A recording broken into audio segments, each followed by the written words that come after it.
Hello and welcome back to Sonny Talk Spurs, and today I'm going to be reflecting and reviewing Tottenham's season so far and ask the question, what have we learnt about Spurs so far this term? But before we get into this, if you are new to the channel, please hit a like on the video, subscribe to Sonny Talk Spurs and hit that notification bell because it lets you know every time I've gone live. Now, let's get into the video. So I'm going to put it on screen to start off, and it is the Premier League table after, 12 games have been played in the Premier League. And Tottenham sit fourth in the table, obviously on 26 points, 8 wins, 2 draws and 2 losses. Goals for is 24, goals against is 15, so our goal difference is 9. It means we are 1 point behind Arsenal on 27. We are 1 point behind Liverpool, also on 27, and 2 points behind Manchester City,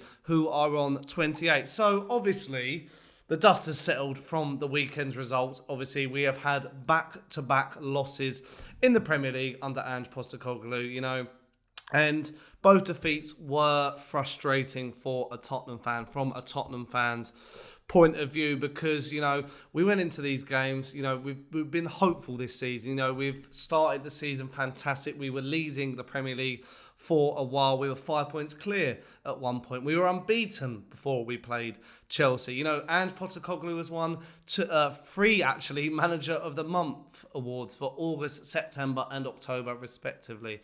So it was looking good, after the summer we had, especially after the Harry Kane debacle and saga where he ended up at Bayern Munich. It all was coming up Millhouse this season, but obviously have to reflect on the 2 games that have come towards us, and it's disappointing. We had the first couple of games as well, Brentford, quite unlucky, quite an end-to-end sort of game. Manchester United played very well, rode a bit of luck in that first half. We've had Sheffield United, Bournemouth, Luton, a lot of games where a lot of people might say we're a bit lucky in stages, but, we were starting to build a fantastic team and a fantastic unit under Ange Postecoglou. And attacking football is back at Tottenham Hotspur. Can't stress that enough. We are seeing some of the best football we have seen in years, and it just makes me so happy, and I am enjoying every moment of it. But obviously, after results against Arsenal as well, Liverpool, Fulham, Palace, a lot of games where, we do concede a few, don't get me wrong, but we are looking like a better unit with a better philosophy under a better manager. But obviously, we have to reflect on what's happened in recent times at Tottenham as well. Obviously, the dreaded Chelsea game where it all basically went a bit wrong, a bit Pete Tong, you could say, and the wheels came off. Obviously 2 major injuries to Mickey van der Ven and James Maddison, which, they're both out now until the new year, which is devastating. Two of the best signings we made. I mean, we made a lot of good signings in the summer, but 2 vital players in the team. Our creative enigma in James Maddison, has been an absolute talisman. Probably up until the last 2 games, has probably been the best player in the Premier League so far, I would argue. And then Mickey van der Ven, who, a Rolls Royce of a player, hit the ground running, because I say running because he is so fast, but an ankle injury to James Maddison, which is a recurring thing, and a hamstring injury for Mickey van der Ven, which is just gutting. Such a shame, and we've lost, 2 key parts. And then obviously in that game as well, we lose, Destiny Udogie to suspension. He'll be back after the international break against Villa, but we lose Christian Romero as well for 2 more games after, obviously, the Wolves result. So there's that to obviously contend with.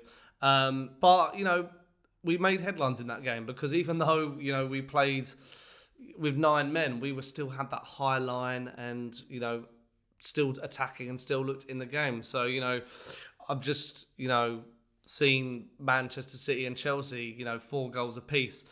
We did the same with 9 men. So very impressive. But the problem I had is a lot of the games have been good. A lot of the games have been very good. But the Wolves game, and obviously my reaction to that post-game was quite, reactive and, emotional. But now I've had time to think, that is a bad Tottenham result in the sense of the performance. But we've seen, Having players like Dyer, Davis, Emerson Royale, Højbjerg, not sure a lot of them can play handball. I think Emerson, maybe I'm being a bit harsh on him in this situation, but the others who I name, they're going to struggle. They're not quick enough. They can't play a high line. They're not versatile enough in the midfield in the shape of Højbjerg. They were going to go. They were out the door at stages, some of these players.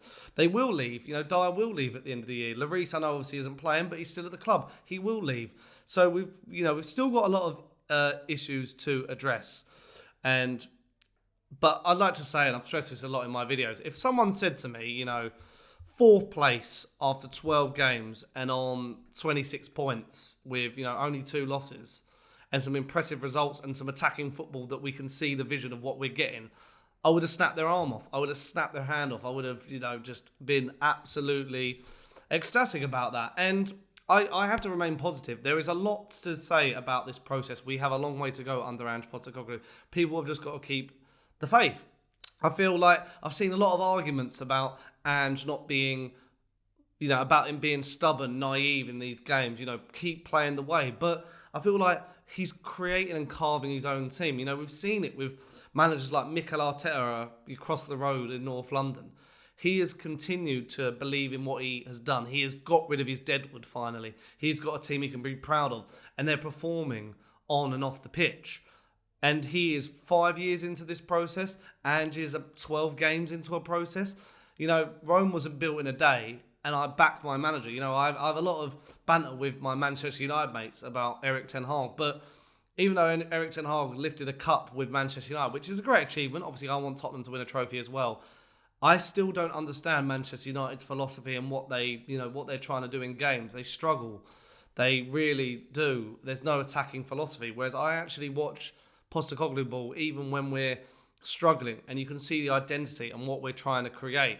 Don't get me wrong, the Wolves game may be a blip in this, and you hope that we can improve, but it's going to be tricky. It is going to be tough, especially with the players we have. But you hope that the likes of Bentancur can step up. But injury list is just so bad at the moment. I've mentioned it in my video the other day, our Tottenham in a crisis video, and it just makes you worry that we need to get some of these players back, Richarlison and that. But I don't know. It's going to be, I keep saying marathon, not a sprint, but I'm backing everything. We just need to get to January, hopefully still be in and around those top 4 spaces, and really need to go out and, get another defender in. But even my predictions ahead of the next couple of games, maybe we start having to bring in maybe an Ashley Phillips or a Dorrington at the back. Maybe Donnelly gets to go as well up top. So maybe I can see us using a few more prospects in our team. We've got a good academy at the moment at Tottenham.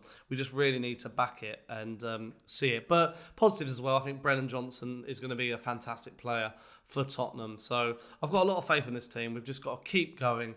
And, on reflection, as I say, I would have been so happy being in this position, especially how, we went into this season with lots of question marks, no Harry Kane and all that stuff. So I'm still a happy Tottenham Hotspur fan. But let me know in the comments down below, how would you sum up the season so far? Maybe give it a rating out of 10 to sort of judge it in the whole scale of things. And before I go, if you want me to do any ideas or talk about any topics during this international break, get them in the comments down below as well. I will willingly talk about anything Tottenham Hotspur, because that is the channel in a nutshell. But before I go, as I say, leave a like on the video, subscribe to Sonny Talk Spurs, and hit that notification bell because it lets you know when I've gone live. I've been Sonny from Sonny Talk Spurs, obviously. I'll see you again pretty soon, and a ciao.